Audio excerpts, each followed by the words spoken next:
Tower, Chapter 9. A scream cut through the air, followed by a barrage of curse words. Charlie paused and tried to keep her uncomfortable steps. She walked a long drive with her weight on the front of her feet because her heels kept getting stuck in the dirt. A crash made her eyebrows rise, and she wondered what was going on.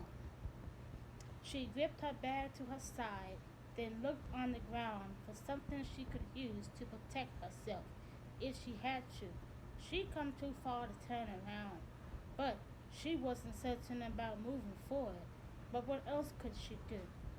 She was in the middle of nowhere and had no other way to leave except by foot, and hers was hurting too much to accomplish that without her soul catching fire.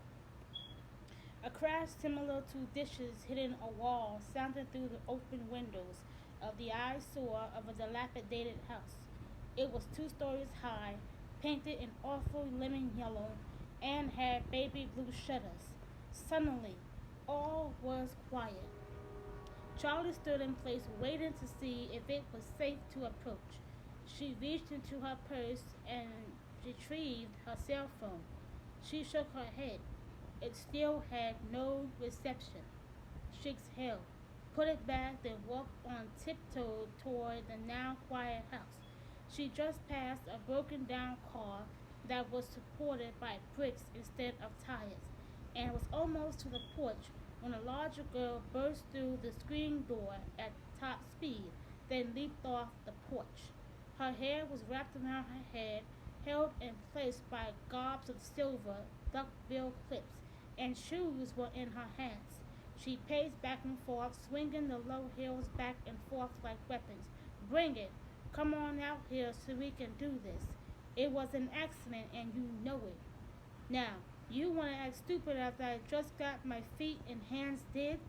She threw up her hands, pointing the tips of the shoes toward the sun. She was still moving. Really? You just want to mess me up getting my pretty swag on. I got things to do. So hurry up and come get this beat down. She invited, stopping and facing the front door. Come on, bring it. My nails are messed up now, so ain't no sense in wasting it. Bring it. I've got something for you. Charlie took it all in and hoped the angry girl in front of her wasn't worried, but deep down she knew it was. Who else talked about getting their pretty on? Worried? She said much lower than she expected to. Yeah, yeah. The girl moved back and forth like a bull getting ready to charge, then started hiking up her fitted hot pink sweats. Come on, I'm waiting. I've been wanting to connect my foot to your butt all week. Worry? Charlie called out a little louder. The girl turned and looked at Charlie.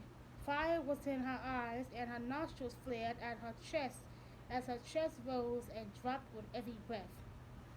Every heave could be heard, making Charlie question if she had asthma.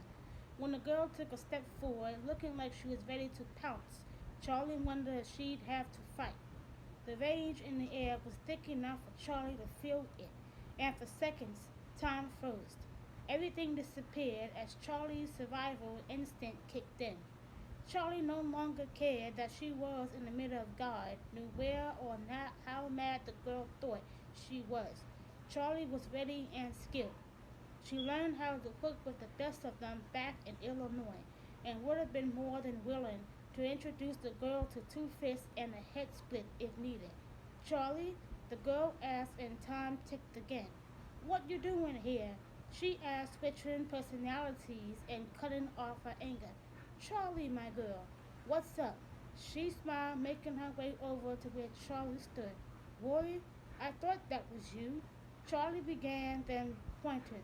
A large woman was making her way down the porch steps at top speed.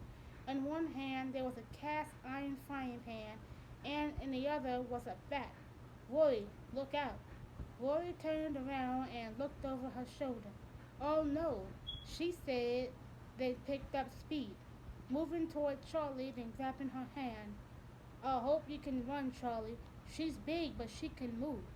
Rory yelled as the two of them made tracks through the grass and over the dirt path that served as the driveway. Charlie felt like she was in the middle of a low budget film, pushing her way through tall trees and bushes, unable to feel the branches scrape her skin or the rocky terrain pressing against the bottoms of her feet. A shotgun cut loudly through the air, and her heart caught in her throat. Where did that come from? I thought she had a bat. What did you do? She asked Rory, who was still pulling her. Rory rounded a wooden shack, then stopped. Her eyes moved right and left as she took in their surroundings. That wasn't no bat. That's a shotgun. Now hurry up. Sit down, she instructed Charlie, then crouched. She shielded her eyes from the sun to survey the bushes, then finally sat.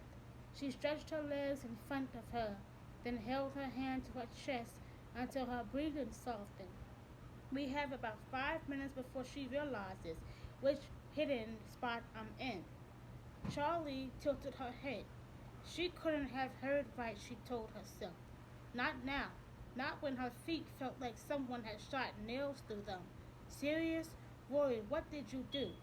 Rory threw back her head and laughed from deep down in her belly.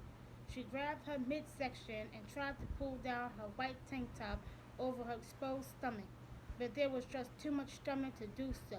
Sis, last night I accidentally dropped Skittles in the sink, and today I ate the last piece of cake. That's it, and that's all. She shook her head. What?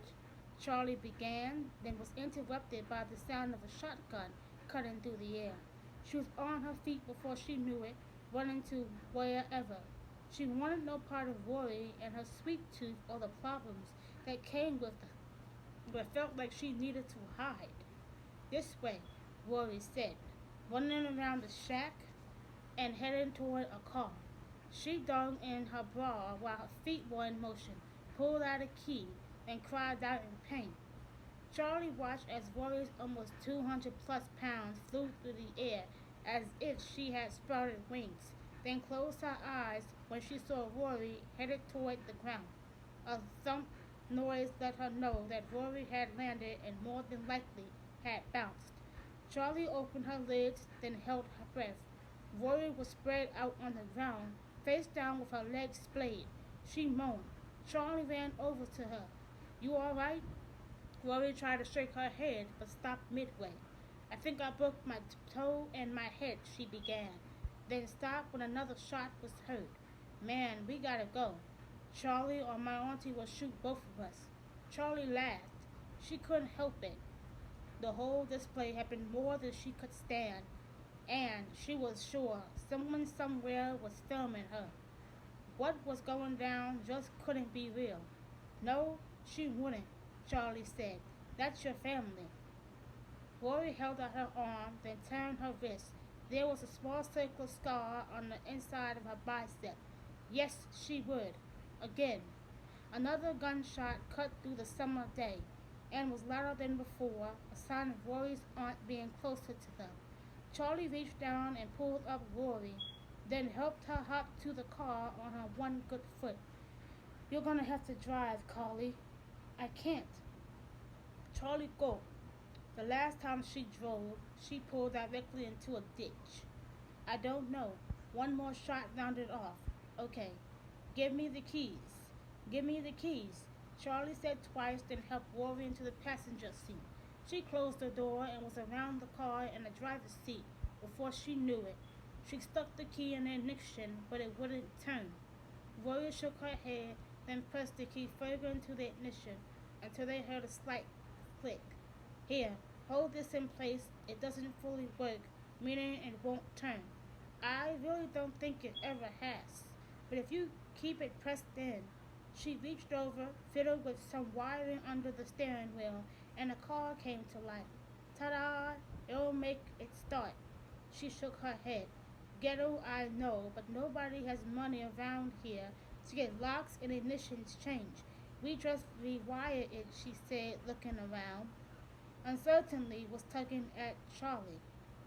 The car wasn't parked at Rory's, so maybe it wasn't hers, but she did have a key. Are you sure it's okay for me to drive? You were stuck before, so that means it can't be yours. Rory shook her head, looking around. It's cool, Charlie. I don't always have to access to it. Besides, everyone else has driven it, so why don't not you? I drive it, Nia has, Maya has. You name 'em, they whip it. Her eyes widen. Now go, go, she's coming. Hurry and hang a left. Charlie threw the car and drive, then sped off, leaving a trail of dirt floating in the air as she made her way to the end of the driveway. She strapped on her seatbelt, then turned onto the street. With her foot pressed on the accelerator, she tried to figure out what had just happened. How had everything gone from bad to worse in a matter of seconds? Sure, she'd gone through some tough times, but she never had someone shooting at her. She was just about to speak when she felt her purse vibrating against her side. She exhaled, glad that she finally had phone reception.